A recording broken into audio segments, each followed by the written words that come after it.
Hi, and welcome back to Focal Point AFR Talk. Heads up about the Winter Olympics in Russia. They found 6 bodies in 3 cars rigged with explosives near the Olympic site. These were vehicles, bombs, explosive. The bodies were Muslims, and the vehicles were owned by Muslims. So this is right near the Olympic site. Again, they are gearing up for the possibility that Muslims are going to try to blow that place up. And speaking of blowing places up, interesting story coming out of Seattle. Earthquake trackers are ready for the Seahawks rematch with New Orleans on Saturday at CenturyLink Field. One of the loudest stadiums in the NFL. It is officially the loudest stadium in the NFL. They set a Guinness Book of World Records for the highest noise level in an outdoor stadium in one of their last games. It might have even been the 49er game, but they set the record. And my son has been to 49er Seahawks games there, and he can testify to how loud it is. You can't hear yourself thinking there. In fact, he's told me he's got a good friend who's a season ticket holder, and if the Niners are able to earn a rematch with the Seahawks and play them in the NFC Championship, he's going to be able to be at that game.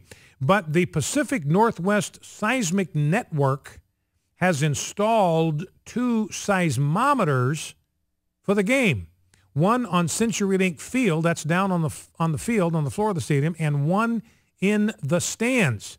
Now, cheers from the field after a Marshawn Lynch touchdown 3 years ago against the Saints registered on a seismometer in Seattle. I mean, they actually set off a little mini earthquake, and the same thing happened in the 49ers Seahawks game. They set off mini earthquakes there in the stadium. So that'll be interesting to watch. Now, I just want to close the loop on the story that we were talking about the American College of Pediatricians, because this is important to understand.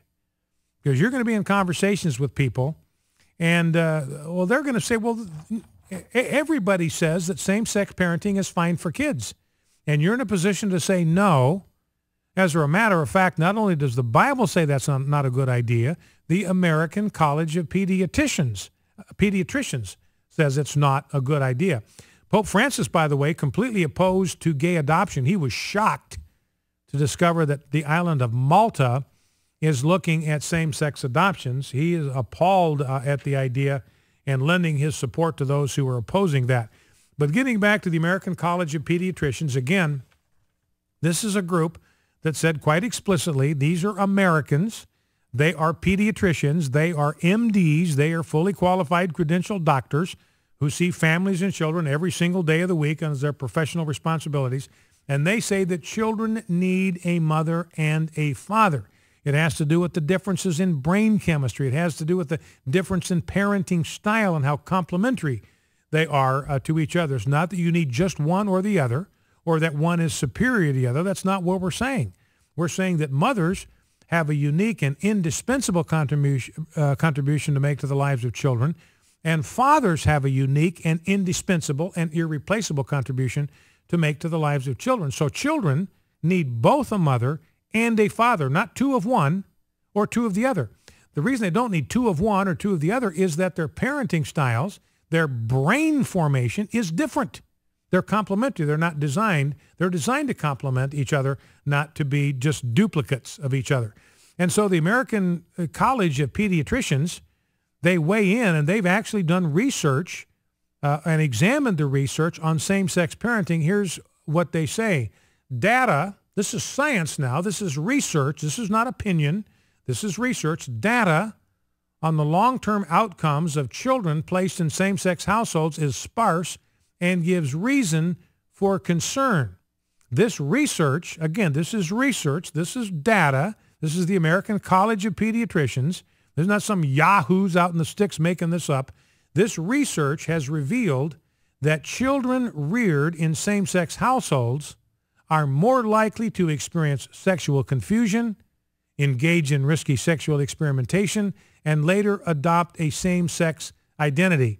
This is concerning since adolescents and young adults who adopt the homosexual lifestyle are at increased risk for mental health problems, including major depression, anxiety disorders, conduct disorders, substance dependence, and especially suicidal ideation and suicide attempts. Recent studies confirm that children reared by same-sex couples fare worse in a multitude of outcome categories than those reared by heterosexual married couples. In fact, the research of Mark Regner's University of Texas, their flagship research institution, we've talked about it before, but he said, look, he did the most extensive study on children that had been raised in same-sex households and discovered that children that were raised in same-sex households fared worse in 77 out of 80 possible outcomes compared to children that were raised by their biologically married parents. The American College of Pediatricians goes on. Research has demonstrated considerable risks to children exposed to the homosexual lifestyle. Violence between same-sex partners is 2 to 3 times more common than among married heterosexual couples. Again, domestic violence, stick this in your brain, domestic violence 2 to 3 times higher among same-sex couples than among married heterosexual couples. It's an unstable, unsafe environment. Same-sex partnerships are significantly more prone to dissolution. They simply don't last as long. There's some inherent instability in that domestic arrangement than heterosexual marriages, with the average same-sex relationship lasting only 2 to 3 years. Homosexual men and women are reported to be promiscuous with serial sex partners, even within what are loosely termed committed relationships. Individuals who practice a homosexual lifestyle are more likely than heterosexuals to experience mental illness, substance abuse, suicidal tendencies, and shortened lifespans. And they point out that the same thing happens in countries. What homosexuals do is, well, that's because how they're treated. They're bullied, they're intimidated, they're mocked, they're ridiculed, they're discriminated against, and that's why they have these problems with mental and emotional illness. But the American College of Pediatricians points out that the same dysfunctions exist at inordinately high levels among homosexuals in cultures where the practice is more widely accepted. You go to Scandinavian countries, they've had no problem with homosexuality for 2 decades, since the early 1990s, and homosexuals still have exactly the same problems. Given the current body of evidence, the American College of Pediatricians, again, learn it, live it, love it, the American College of Pediatricians, you can't learn it, live it, love it if I don't say it. The American College of Pediatricians believes it is inappropriate, potentially hazardous to children, and dangerously irresponsible to change the age-old prohibition on same-sex parenting, whether by adoption, foster care, or reproductive manipulation. This position is rooted in the best available science. This is data. This is research. This is science. And it's being reported on by the American College of Pediatricians. And again, I want to repeat that. It is inappropriate, potentially hazardous to children, and dangerously irresponsible to allow children to be raised in same-sex households. So once again, if we care about children, and we should, and we must, if we care about them, if we're truly a compassionate people, a compassionate nation, then we're going to want children to be placed in homes that give them the opportunity to experience optimal nurturing. And that's in a home where they are raised by a mom and a dad who are married to each other. And basically they say, look, the American College of Pediatricians, putting children in same-sex households is a form of child abuse. It's harmful to them, and it is dangerously irresponsible. And again, that's not me saying that. That's the American College of Pediatricians. Number to call, 888-589-8840, 888-589-8840. Maybe you've got a story about how your parenting style as a wife or as a mother or as a father differed from your spouse, how your parenting style as a father differed from the parenting style of your wife, or if you're a wife, how your parenting style differed from your husband. Love to have you call in and talk about that. And Jeff, while people are calling in, why don't we grab that story that you and I talked about before, kind of a neat little story about a waitress. And by the way, Rob, I'm getting a signal that my link on my caller software, my link is to the server's down. So I don't know if I'm up or down or not. Anyway, Jeff, we were talking about this today, about this waitress at a Cracker Barrel in Lincoln, Nebraska. Yeah. And who experienced kind of a neat little serendipity, and you were the one that kind of sent me the link to this story. So Kind of sketch out for us what happened here. We got just a couple of minutes. Sketch out for us what happened. Well, apparently 2 guys walked into the Cracker Barrel and asked the hostess for their most irritable or cankerous kind of waitress in the place, and they said, we don't have anybody like that here. This is the Cracker Barrel. Yeah. Everybody loves working here. Nobody's cantankerous around here.